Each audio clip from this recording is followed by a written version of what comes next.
3,50 m. Après. Et après, je me suis cognée contre la cabine, j'ai trébuché, alors je me suis rattrapée là. Non, là. Somme toute, vous vous êtes jeté dans les bras de votre mari. Vous venez de me dire que vous l'aviez laissé là, en train de vous chercher dans la nuit. Non? Alors? Je ne sais plus, monsieur le juge. Je ne sais plus. Alors, ne vous troublez pas. Tout s'est bien passé jusqu'ici. Vous êtes expliqué très clairement. Il vous a encore frappé? Oui. Où? Là. Vous êtes d'accord, docteur?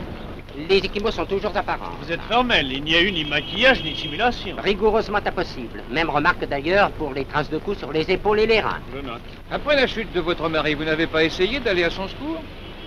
Il n'y avait plus rien que des ronds sur l'eau, puis après des bulles. Vous n'avez pas crié au secours? Vous n'avez même pas songé à aller voir si le corps remontait à la surface? Vous pouviez vous servir de cette barque. La barque, mais elle est trop lourde. Je ne l'ai jamais manœuvrée, moi. Elle était bien accrochée là, n'est-ce pas? Ah non, non contre vous. Alors, Thomas, votre discours, il dit tout ce que vous avez vu. Oui, quand je suis passé à la tombée de la nuit faire mon inspection, la barque était là, en avant du ponton. Allez dessus. Oui, en avant. À minuit, après la fermeture du bistrot, je suis repassé. Je voulais voir si la police gardait le ponton. La barque avait été déplacée. Une femme toute seule ne peut pas la manœuvrer. Qu'est-ce que t'en penses, toi? Elle est costaud, ta belle-sœur. Oui, mais de là à manœuvrer cette barque. Oui, ben après tout, c'est peut-être les agents de garde au ponton qui l'ont changé de place. C'est pas certain, c'est pourquoi je vais en parler au juge. Oui, ben ça, c'est votre affaire. Quoique les juges, en principe, ils n'aiment pas les gens qui se mêlent de ce qui ne les regarde pas. Peut-être pas tout à fait tort. Monsieur Thomas, inspecteur de la navigation. C'est moi. Ce sera bientôt votre tour. Allez vous placer près de la passerelle.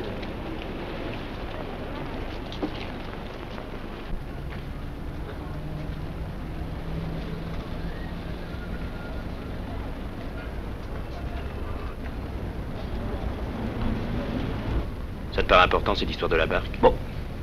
Ça pourrait le devenir, ça prouverait la présence de quelqu'un sur le ponton. Oui.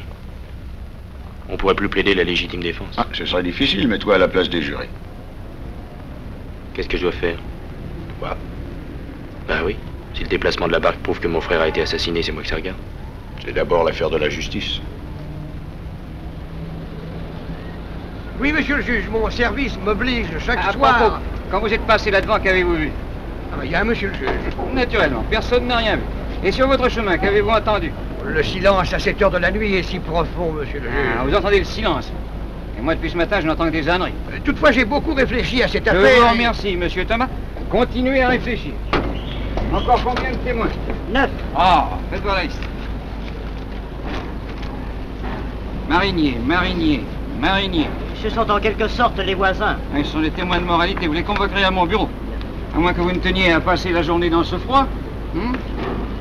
Bouquincan, le frère. Vous avez le résultat des enquêtes? Bon ouvrier, locataire rangé, pas de liaison. Qu'est-ce qu'il sait de l'affaire? Rien, il n'est pas venu chez son frère ce jour-là. Bon, bah renvoyez-le. Je le verrai à mon bureau.